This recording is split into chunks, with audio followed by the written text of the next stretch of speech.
कि प्राधिकारी या अन्य प्राधिकरण भारत सरकार के लिए काम करते हैं। इसके लिए काम करते हैं, भारत सरकार के अधीन काम करते हैं। मतलब तो भारत सरकार कौन है?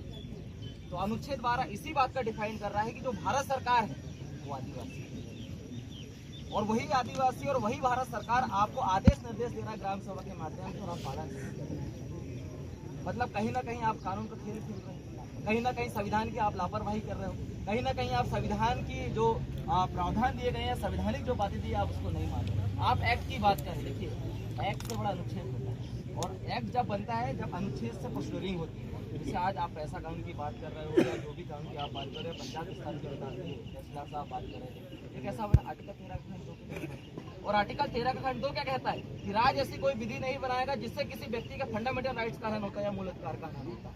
आप बताइए, आप बोल रहे हो कि पंचायत विस्तार अधिनियम बोले पंचायत वाली ग्राम सभा से तो आर्टिकल संविधान का आर्टिकल 13 खंड 1 क्या कहता है?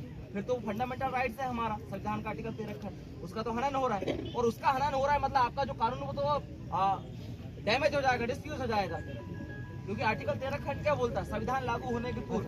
अब इसमें भी दो प्रकार के कंटेंट है। आपने आज तक जो कंटेंट पढ़े होंगे सिर्फ जुडिशियल पढ़े, नॉन जुडिशियल का प्री कॉन्स्टिट्यूशनल लॉ पढ़ी है, और एक संविधान की किताब बुलवाइए डॉक्टर जय नारायण पांडे को, उसमें सारा व्याख्यान लिखा हुआ क्लियर लिखा है कि नॉन जुडिशियल का प्री कॉन्स्टिट्यूशनल लॉ क्या है। अगर सुप्रीम कोर्ट है, सुप्रीम कोर्ट को भी अगर किसी भी आदिवासी समुदाय के मामले में, आदिवासी समुदाय के मामले में अगर जुडिशियल रिव्यू करना है, मतलब डॉक्टर जुडिशियल रिव्यू अगर करना, तो आप डॉक्टर जुडिशियल रिव्यू का जो रेफरेंस सुप्रीम कोर्ट की है आप उसको पढ़िए। जब पढ़ोगे तो पता चलेगा कि जब तक एक्ट नहीं होगा तब तक रिव्यू नहीं कर सकते। मतलब आपने अभी जो नया कानून, पहले तो सीआरपीसी था, और सीआरपीसी का सेक्शन 5 जब आप बोले तो उसमें सीधा बोला था कि स्थानीय विधि और स्पेशल विधि के तहत जो लोग रहते हैं या उनका व्यवस्था चलता है वो कानून से बाहर रहता है। मतलब हमको तो कोर्ट से भी बाहर रखा है, आपके पुलिस के कानून से भी बाहर। अभी जो बीएनएस आपका जो आया है सेक्शन 1 का सब क्लॉज 6 में चीज का जिक्र किया, स्थानीय विधि और स्पेशल विधि का जिक्र किया। स्पेशल विधि तो हमारा स्थानीय विधि मतलब हमारे ग्राम सभा लोकल कानून, जिसे संविधान का आर्टिकल 13 के तहत non legislative sources of law का व्याख्या किया, मतलब जिसे गैर विधेयक स्रोत। जैसे मान लो कि स्थायी विधायी स्रोत को आप लोग पहली बार पालन कर रहे हैं। स्थायी विधायी स्रोत मतलब अधिनियम, तो देश के अंदर जितने भी अधिनियम बनाए जाए, चाहे वो पैसा एक्ट हो, पंचायत विस्तार अधिनियम हो, जितना भी है आप उसका पालन कर रहे हैं, उसमें कोई उल्लंघन करे तो आप कुछ नहीं। उसके बाद जब आप अध्यादेश अस्थायी विधायी स्रोत, अस्थायी विधायी स्रोत अध्यादेश आता है। आप जो राष्ट्रपति राज्यपाल के द्वारा जो अध्यादेश या आदेश लाए, कोई प्राधिकरण के द्वारा अध्यादेश लाएगा आप उसका पालन करें। तीसरी बात है आपका प्रत्योजित विधायी स्रोत। प्रत्योजित विधायी स्रोत कार्यपालिका कार्य जो अनुच्छेद 240 करता है, उसके आदेश निर्देश अध्यादेश अधिनियम उपनियम विधि आप उनका पालन करें। और उसके बाद एक और जो कानून आता है जो संविधान का आर्टिकल 13 कहता है, जो गैर विधायी स्रोत है, जो non legislative sources of law, आप उसका पालन नहीं कर रहे हैं। मतलब परमानेंट लॉ का आप पालन कर रहे हो, टेम्परेरी लॉ का आप पालन कर रहे हो, डेलीगेशन लेजिस्लेशन ऑफ लॉ का आप पालन कर रहे हो, पर non legislative sources of law का आप पालन नहीं कर रहे हो। आप इसलिए पालन नहीं कर रहे क्योंकि आज जो संविधान का आर्टिकल 13 का हमारे लड़के लोग राहुल दादा कई बार गए हैं आपके पास, क्या बोले ये रूढ़ी प्रथा को हम मानते हैं। रूढ़ी प्रथा के जुडिशियल कंटेंट को आप समझ रहे हो, पर रूढ़ी प्रथा के नॉन जुडिशियल कंटेंट को कौन समझेगा? संविधान दो प्रकार का, लिखित अलिखित। जब हम लोग सिलेबस में जब जाते हैं तो आपने भी पढ़ा होगा कि संविधान बताता है कि देश में दो प्रकार के, एक लिखित है या अलिखित। तो अलिखित कंटेंट को आप नहीं मान रहे, मतलब नॉन जुडिशियल जो कंटेंट दिया है आप उसको नहीं मान रहे, लिखित को आप मान रहे हैं। तो आर्टिकल 13 का खंड 3 क्या बोलता है? विधियों के अंतर्गत भारत के राज्य क्षेत्रों में विधि का बल रखने वाला कोई आदेश है, अध्यादेश, अधिसूचना है, विनियम है, और रूढ़ी प्रथा आता है। मतलब सारे कानून को आप मान रहे हैं, पर जो रूढ़ी प्रथा है, जो गैर विधायी स्रोत है, जो हमारा non legislative sources of law है, जो हमारा नॉन जुडिशियल गवर्नमेंट है, आप उसके कानून के, उसके आदेश को, निर्देश को आप लोग नहीं मान रहे। मतलब आप कहीं ना कहीं कानून का खेल कर रहे हैं।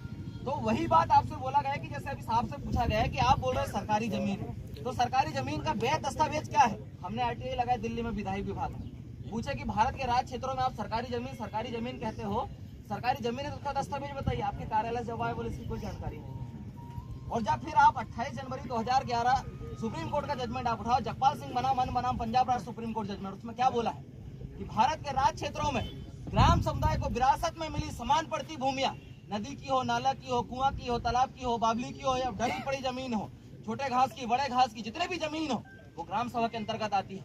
अब ग्राम सभा के अंतर्गत आती है तो ग्राम सभा कौन है? देश का सुप्रीमो है। और आप इस बात को नहीं मान पा रहे हैं। क्यों नहीं मान पा रहे हैं? क्योंकि आप ग्राम सभा को नहीं समझ रहे हो। आप बदला रहे हो पैसेट वाली भी ग्राम सभा, पंचायत वाली भी ग्राम, ये तो डाइवर्सन करने का काम है। हमने थोड़ी ना बोला कि हमारी ग्राम सभा तोड़ने के लिए आप पैसा कानून की ग्राम सभा लाओ। हमने थोड़ी ना बोला कि पंचायत वाली ग्राम सभा हमको तोड़ने की लाओ।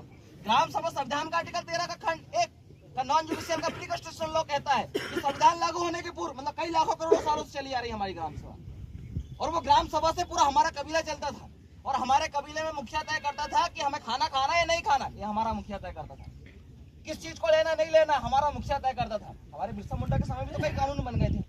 शेड्यूल डिस्ट्रिक्ट एक्ट बना था, उस एक्ट में ये बोल दिया गया था कि जहाँ पर आदिवासी समुदाय रहता है वहाँ पर उनका स्वशासन पर शासन लेना। हमारा पुरखा नहीं लिया तुम्हारा कानून, क्योंकि हमारा पुरखा जुडिशियल कानून का विरोध करता था, क्योंकि हमारा खुद का एक नॉन जुडिशियल कानून था, और नॉन जुडिशियल कानून को आप लोग नहीं समझ पा रहे हो।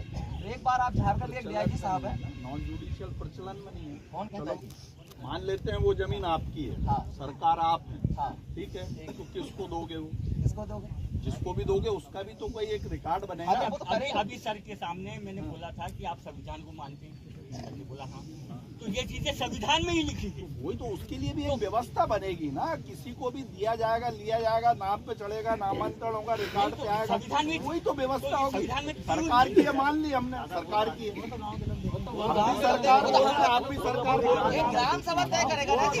बिल्कुल।